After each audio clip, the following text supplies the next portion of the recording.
Now we turn to our special report, and it begins with the context. Let's just take a breath and consider where we are.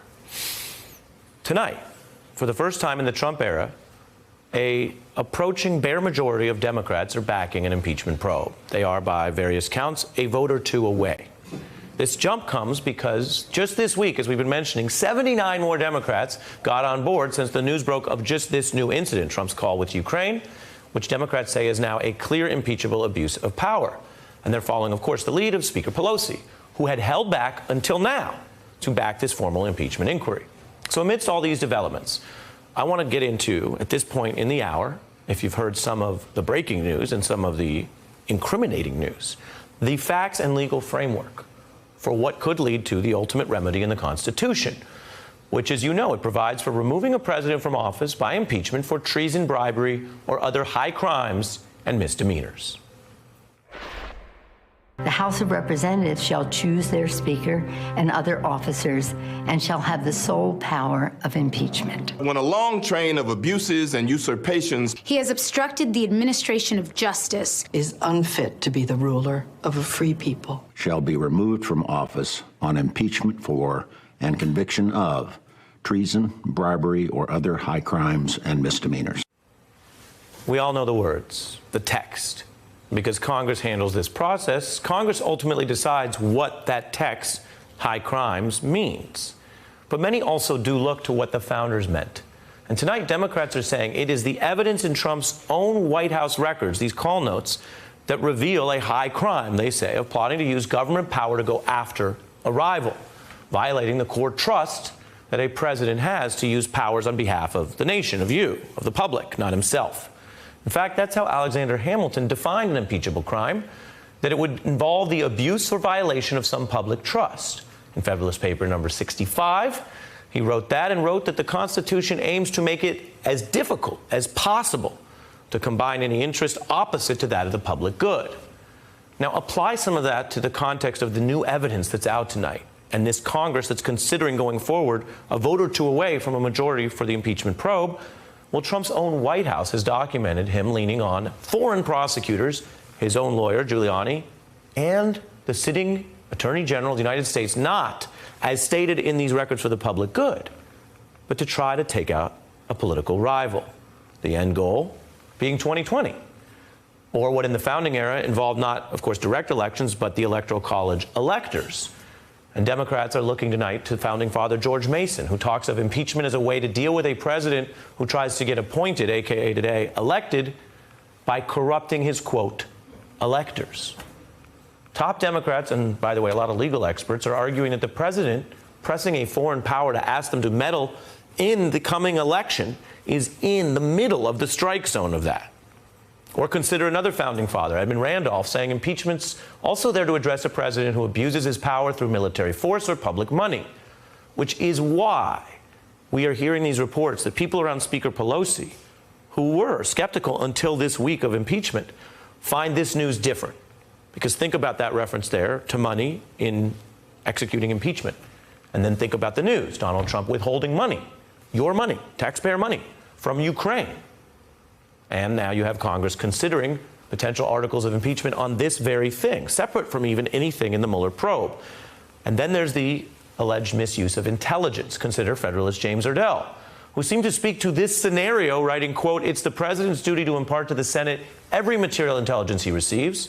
If it should appear he hasn't given them full information and has concealed intelligence, which he ought to have communicated, that also could be the kind of abuse of power you impeach on." Now, what we do know about this whistleblower complaint is that it, as intelligence against federal law, almost never made it to the Senate because of the Trump orders. And now today, as I was just discussing with the congressman, well, now it's gone to the Senate and the House. One more thing to consider as Congress gears up for what could be a true constitutional question. James Madison said it like this in 1787. The president could be impeached if he might betray his trust to foreign powers. That's what's so different here. Whatever you think about Russian collusion, there's a lot of debates about that, and I've reported here that Bob Mueller never found crimes related to an election conspiracy. Everything in 2016 was about someone who wasn't president yet. And remember, whose campaign was on the receiving end, according to our intelligence agencies, of a Russian influence operation.